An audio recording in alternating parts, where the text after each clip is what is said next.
Olá, eu sou a Beth da empresa Apoio. Se você ainda não conhece, visite o site da Apoio, apoiosaudebemestar.com.br e conheça nossas atividades e nossos canais de comunicação.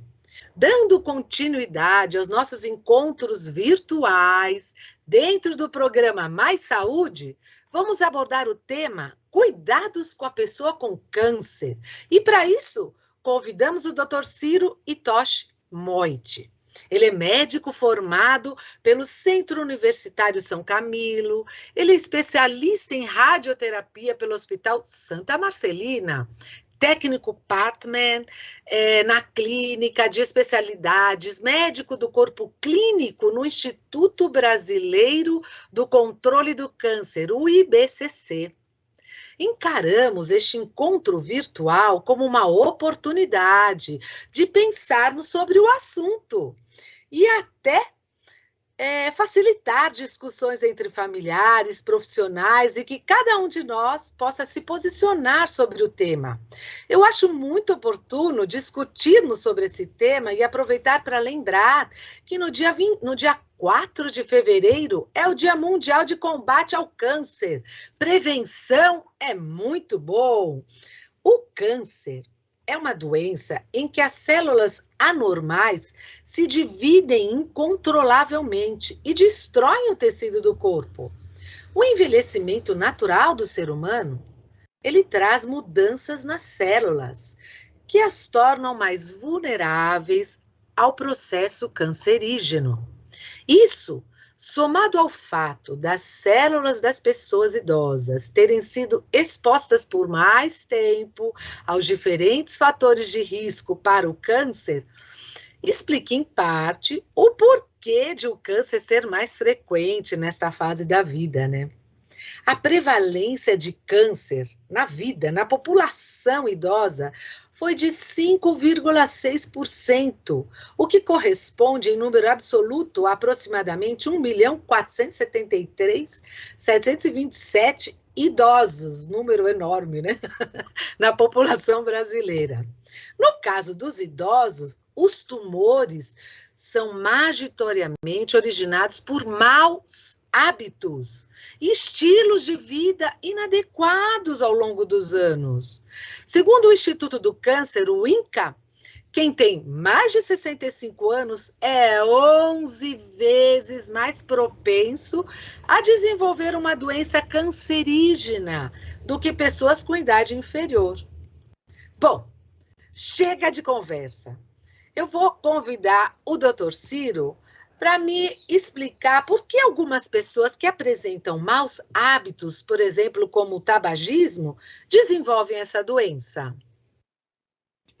Então, primeiramente aí, tudo bom, Beth? Bom dia aí para todo mundo que está assistindo aí. Prazer aí estar com vocês. Obrigado pelo convite aí. Então, respondendo sua pergunta, né? A gente tem que pensar no câncer, né, como algo meio que anormal no nosso corpo, né? Alguma coisa que deu errado ali no nosso corpo gerou esse câncer, né?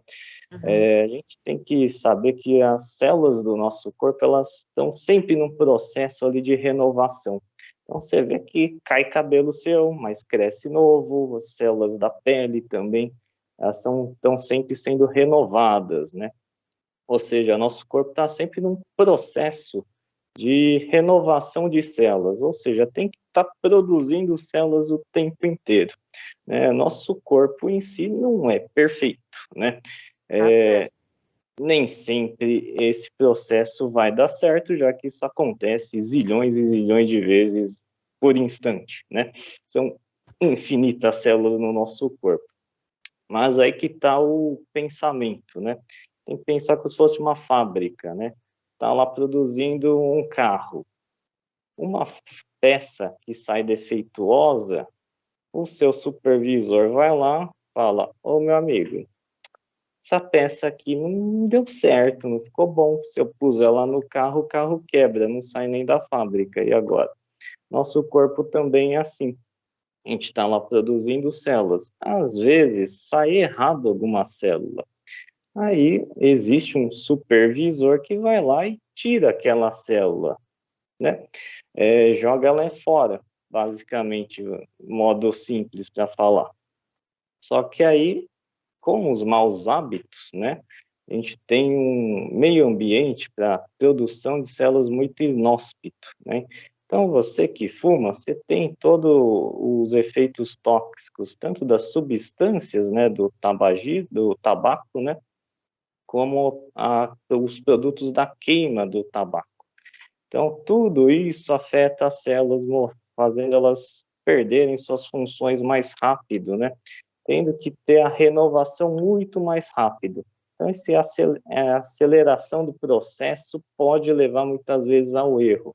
E esse ambiente que fica meio hostil para a célula crescer também acarreta mais chances de haver um erro na produção de alguma célula. E às vezes uma célula que sai com defeito vai proliferar. E aí ela prolifera, prolifera, prolifera e cresce sem parar, que é o que gera o câncer, né? Então é uma produção de célula anormal, um tecido ali que sofreu algum dano, usualmente é assim que acontece. Então não acontece só com tabagismo, acontece com vários hábitos que nós temos, né?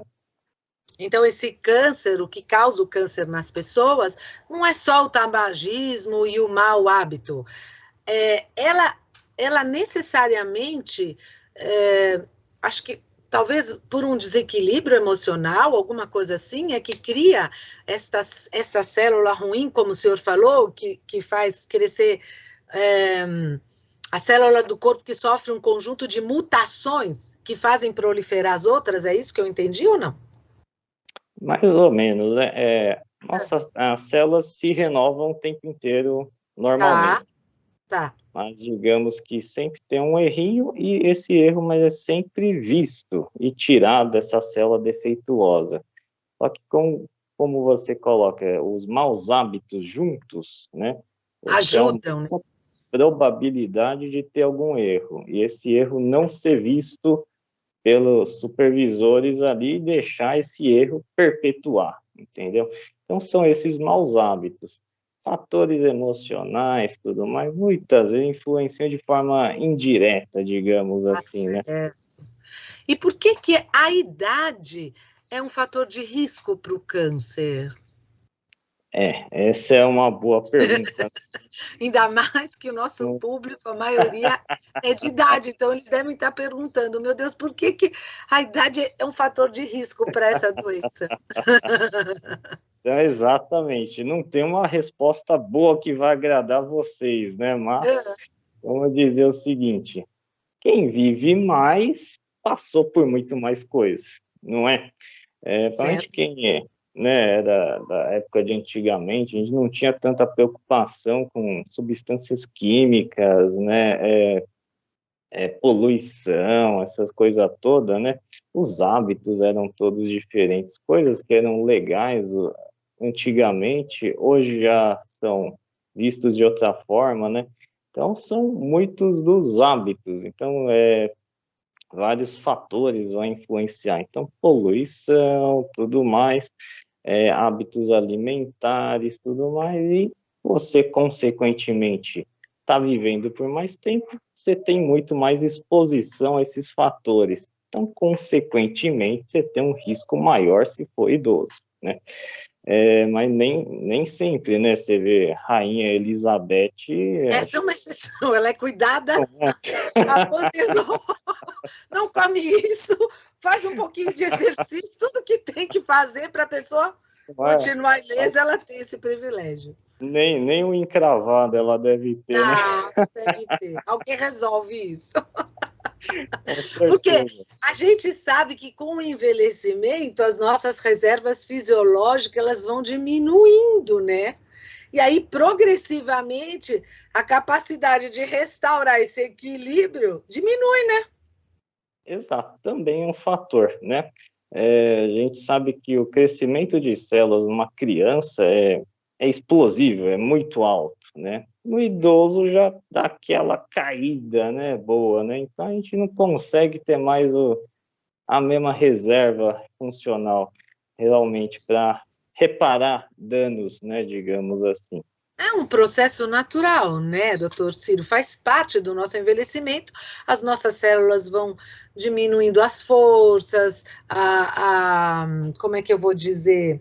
A nossa fisiologia mesmo do nosso corpo vai diminuindo, não tem a mesma vivacidade, né? Então a gente não pode proporcionar o de um corpo jovem para um corpo mais velho, né? E quais são os tipos mais comuns de câncer em idosos? Então, bom, vamos citar alguns, né? A Tá. parte masculina, né, o mais comum disparado é próstata, né? É o que eu falo, Ah, homem tem câncer de homem, né? Então, próstata, né? Próstata é um tipo de câncer que acaba sendo muito comum, fácil de diagnosticar hoje em dia, né? E usualmente não é muito letal, né? Ele costuma ter bons tratamentos, tudo mais.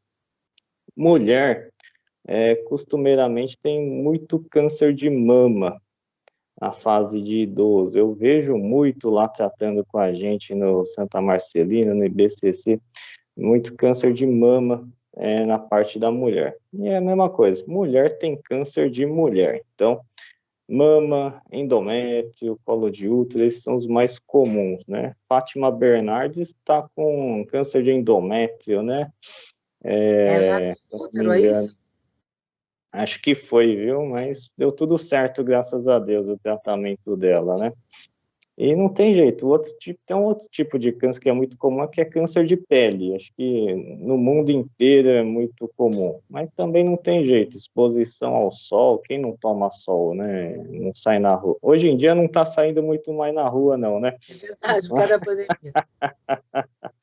Mas é muito comum por causa dos raios ultravioletas aí causar algum tipo de câncerzinho de pele, nem que seja pequenininho, que é muito comum. E a neoplasia de pulmão também, né? Pode ocorrer isso ou não? Pulmão também, né? Dentre os cânceres, acaba sendo bastante até que comum nos dois, né? Para homem como para mulher também, né? Mas câncer de pulmão usualmente é uma história já mais avassaladora, né? Um câncer mais agressivo, tudo mais, requer muito mais cuidado. Mas tá entre os mais comuns, vamos dizer assim. Tá certo. Tem câncer em todo lugar do corpo, né? No estômago, em qualquer lugar, eu acho. Pode dar no cérebro, né? Pode, tem câncer de tudo, né? Cérebro, osso, sistema linfático, parte do sistema sanguíneo também pode ter câncer, né? Olho, nariz, boca, garganta, acho que toda a parte do corpo, você pensar menos de cabelo, acho que é possível, viu? Nossa Senhora, essa eu não sabia, uma novidade para mim. Atualmente, o tratamento de câncer ele é bastante variado, como a gente viu. Se o problema é identificado precocemente, ele pode ser curado ou tem câncer que não dá para curar? Como é isso? A gente sempre fala, né? Melhor, melhor tratamento é a prevenção, né? É melhor não ter para conseguir tratar, né? Mas se você tem e descobriu quanto antes, é sempre melhor, independente do câncer, né? Lógico que tem alguns tipos de câncer que são quase que fatais, né? Tá Tem certo. o câncer no cérebro, que é chamado glioblastoma, que é praticamente fatal, né? Não adianta, tem tratamento, mas só vão dizer que posterga um pouquinho mais a vida, a qualidade de vida da pessoa. Mas, invariavelmente, eu nunca vi ninguém sobrevivendo. Outro tipo de câncer que é muito fatal, né, que é o câncer de pâncreas. Pâncreas também, você raramente vai conhecer alguém que teve câncer de pâncreas, porque usualmente ele é muito fatal e é muito difícil de descobrir no início, porque não dá muito sintoma. Tem que estar lá crescendo pequenininho, não sente nada. Aí quando começa a sentir, já espalhou. Aí já fica Nossa. muito difícil de ter algum tipo de tratamento curativo para isso, né? Mas a maioria dos cânceres, então próstata, mama, colo de útero, até pulmão, inclusive, a gente Nossa, e o conversou. pulmão é difícil, né?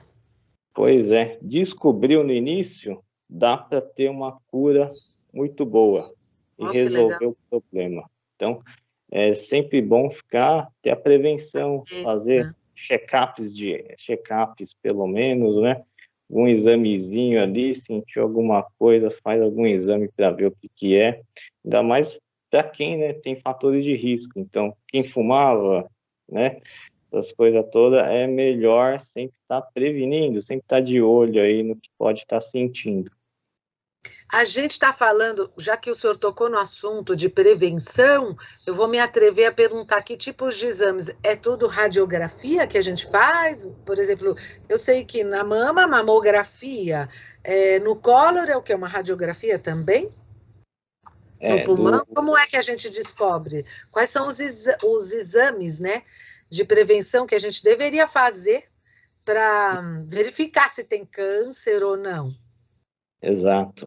Essa é uma grande dificuldade, né? A gente tem alguns poucos cânceres que a gente tem os exames de rastreamento, né? São aqueles exames de descobrir cedo, né? Então, mamografia você faz inclusive mesmo sem sentir nódulo, sem palpar nódulo nem nada. Se eu não me engano, a partir dos 45, 50 anos, varia aí da idade, né? Faz a mamografia, ultrassom, enfim. Então, são exames de rastreamento se achar o mais cedo possível. Então, câncer de mama tem esses exames de rastreamento, colo de útero, que as moças já em idade sexualmente ativa têm que fazer o Papa Nicolau, né? Anualmente, tudo mais, para coletar aquele raspado do colo, tudo mais, né? E próstata tem, né? Que é o exame de toque, PSA, tudo mais, a gente conseguir descobrir alguma normalidade quanto antes, né? Mas outros tipos de câncer não tem rastreamento. Então, não adianta. Então, por exemplo, no pulmão, porque eu nunca fiz exame do pulmão para saber se eu tenho alguma coisa no pulmão, nunca fiz essa prevenção. Aí eu fiquei pensando, falei, qual é o exame que eu faço para isso? É só quando a gente tiver algum problema que fizerem um integral, é isso? Mais ou menos isso? Exatamente. Comecei a ter uma tosse, um catarro diferente, às vezes saiu um pouquinho de sangue na minha tosse. Vai lá, procura o médico para fazer um raio-x ou uma tomografia do pulmão, e aí sim conseguir ver, mas só a partir de sintomas. Você ficar indo lá fazer tomografia todo ano. E agora nem dá mais, né? Porque estamos na pandemia. Mas, por exemplo, do câncer do intestino, você também normalmente você faz alguma prevenção? Eu nunca fiz. Do intestino até que é preconizado, né? Acho que as colonoscopias, né? Se eu não me engano, tem até uma preconização disso. Colonoscopia para achar alguma lesão ali algum pólipo, alguma coisa, tipo no intestino grosso, né? Que é até onde ele consegue ver pela colonoscopia, né? Aí, se tiver alteração, vai seguindo, vai fazendo cada 6 meses, algum tempo aí, repetindo as colonoscopias. Mas digamos que você um dia acordou, quero ver se eu tenho câncer hoje, quero fazer um exame para ver se tenho câncer. Jamais eu ia fazer isso, porque não é a minha personalidade. Não é, mas a gente sabe que às vezes você está lá assistindo alguma coisa aí na televisão, epa, né? Deixa eu ver se eu tenho alguma coisa. Não adianta muito, né? Não tem um exame. Deixa eu ver que câncer que eu tenho. Não dá para saber. Eu acho que a dica melhor que a gente tem para dizer para as pessoas é assim: não procure. Quem procura acha, mas você tem que fazer os exames de prevenção, como você acabou de explicar para todo mundo. Fazer a mamografia, são exames básicos. E os outros tipos de câncer, que a gente normalmente não procura, a gente vai atrás quando tiver os sintomas, como o senhor explicou, né? No câncer de pulmão, se a pessoa ficar tossindo muito, então vai averiguar e aí vai procurar a causa dessa tosse, né? Com exemplo, certeza. isso. Acho que é a melhor mensagem que a gente pode passar aqui, né? Então, façam sempre aí os exames de rastreamento que estão preconizados, passam uma vez por ano, fazer um check-up aí no médico, e caso algum sintoma diferente, aí sim indicar algum exame mais específico, né? Tá Para o que você certo. está sentindo, né? Eu fiquei pensando, o que será que alimenta o câncer? Exato. Vamos dizer que ele tem alguma coisa que alimenta, né? A gente sempre pensa assim, né? Se ele está no nosso corpo, então é nós mesmos que alimentamos ele, basicamente, né? Mas uma vez que ele foi criado, ele vai continuar crescendo. Tá, Até você, enquanto você estiver vivo, ele vai continuar crescendo ali, tá? Não vai parar e nem vai regredir, né? Isso é difícil de acontecer, né? Mas enquanto você não trata ele, ele vai continuar crescendo. E você, enquanto estiver tendo esses maus hábitos que tá, geraram ele, também vai continuar piorando o seu câncer. Então, vamos dar um exemplo. Você está com câncer de estômago, tá. continua comendo só porcaria todo dia? Não tem jeito, né? Vai continuar tendo todo o ambiente hostil para suas células, para o seu estômago, e aí ele vai continuar crescendo. Não estou querendo dizer que você mudar o estilo de vida, de repente, o seu câncer desaparece. Não, não. Mas você consegue, pelo menos, reduzir um pouco o impacto, digamos. Que tipo, por exemplo, nós estamos falando no câncer do estômago, agora que o senhor tocou no assunto. Que tipo de alimentação eu deveria me preocupar em comer para quem tem esse câncer no estômago? Foi É, uma é, pergunta que me surgiu agora. uhum. A gente sempre fala para os pacientes com câncer, tem que se alimentar bem e de forma saudável, né? É sempre importante deixar o nosso corpo bem nutrido, né? Para muita coisa, para você estar bem e para você conseguir aguentar os tratamentos. O corpo bem nutrido, forte, vai conseguir responder muito melhor aos tratamentos. A gente vê que aquele paciente está todo emagrecido, quase não está comendo, vai pior. Aquele cara que está super bem, comendo bem, tudo mais, vai melhor nos tratamentos e consegue. Então tem que ser, lógico que eu vou ter que falar, sou médico, tem que ser alimentação sempre saudável, né? Então coma bem.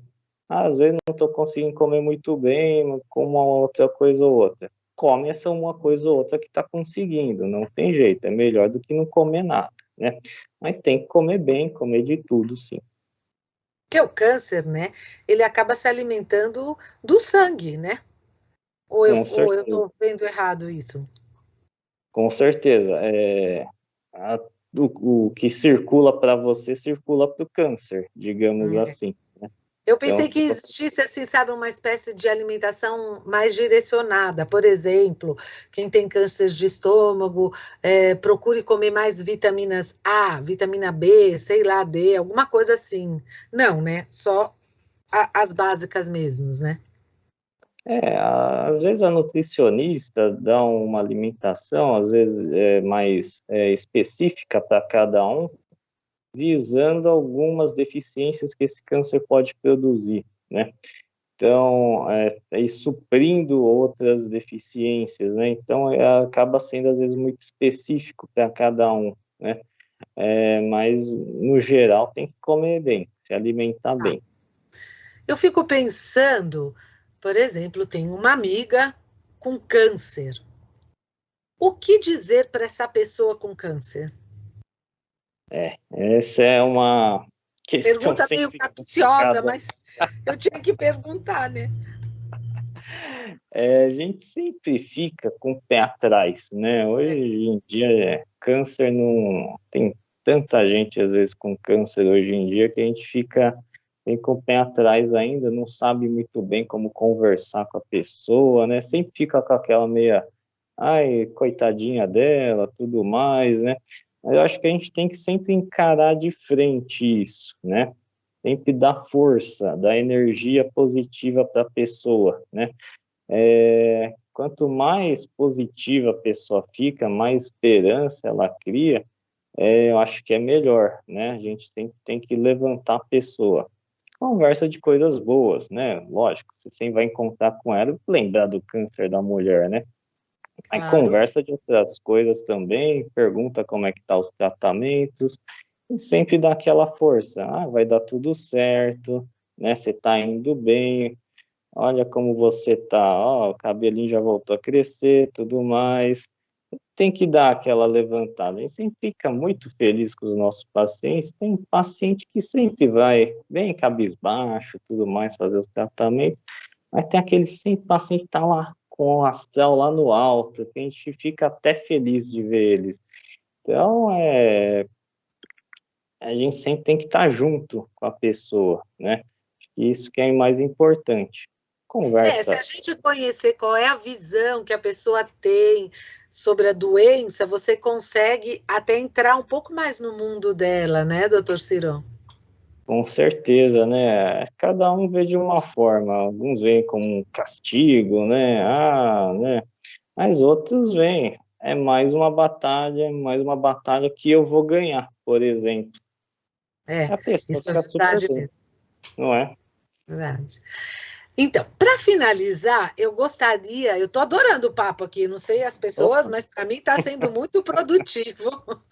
Eu gostaria do seu parecer, que dizem que o câncer é uma doença da alma. Para eu perguntar isso para um médico, hein? Como o senhor vê esse fato? É deixa, realmente uma doença da alma, o câncer? não sei dizer, viu? Capciosa realmente essa pergunta, né? A gente sempre vê o câncer como um fruto dos maus hábitos, né? Realmente não tem como, né? É coisa física mesmo, né? Tem coisa que a gente não consegue explicar, né? Muita criança com câncer. O que que a criança fez, né? Criança com 2 anos, 3 anos já com câncer, ela não teve tempo de ter maus hábitos, né? Mas aí alguns erros genéticos, né? Tudo mais explicariam o câncer, né? Mas eu acho que faz parte a gente pensar nessa doença da alma também, né? Tem um O colega meu. emocional influencia também, né? Como o senhor tinha acabado de falar, que se a gente tratar a pessoa, por exemplo, que está com câncer, vendo todo o lado positivo dela, dando força, eu acho que isso ajuda. E eu, ignorantemente aqui, estou dando a minha opinião, que ajuda isso ou não? Com certeza, né? Pensando desse lado, sim, né? Não foi, digamos, a causador, né? Essa falta de positividade, enfim, baixo astral que causou o câncer, né? Mas isso influencia para mim, sim, consequentemente na resposta do tratamento, né? Quem está muito mais feliz, digamos, muito mais confiante de fazer os tratamentos, acaba que tem uma resposta melhor, né? Quem está lá meio fraquinho, descrente, muitas vezes, acaba que influencia também, né? Influencia a gente, influencia toda a equipe, né? Você não vai querer tratar mais a pessoa da mesma forma que tá aquele cara mega feliz lá com os tratamentos, né? Então, acho que acaba influenciando, assim. A gente pensa em todos os aspectos, né? Então, físico, espiritual, tudo mais. A gente sempre acaba juntando isso na pessoa, né? Então, tem gente que tem suas crenças, tudo mais, e tem que continuar, né? Tem que continuar. Pode, Acreditar é ter esperança, né? não é? Gosta de rezar, vai lá, reza, continua rezando com certeza, que isso também vai ajudar, né? Faz Ah, parte ter fé, faz parte ter saúde, né? Então a gente tem que ir com o que consegue, né? Com o que acredita, digamos, né? eu acho. Nossa, doutor Ciro, estou adorando o papo que a gente está tendo. Eu espero que esse conteúdo possa ajudar muitas pessoas que vão assistir a gente. E se você que está nos assistindo agora ainda não está inscrito no canal da Apoio, inscreva-se. Acesse também o site apoiosaudebemestar.com.br e saiba mais sobre as nossas ações sociais. De coração, eu agradeço muito o senhor ter dado o seu tempo para passar essas informações para as pessoas. Muito obrigada mesmo. Imagina, estou à disposição, aguardo um próximo convite aí. Tomara que presencialmente, eu acho que realmente ia ficar mais gostoso ter a energia Nossa, do nem me pessoal. fale. Muito obrigado aí, Beth. Imagina, um abração para o senhor.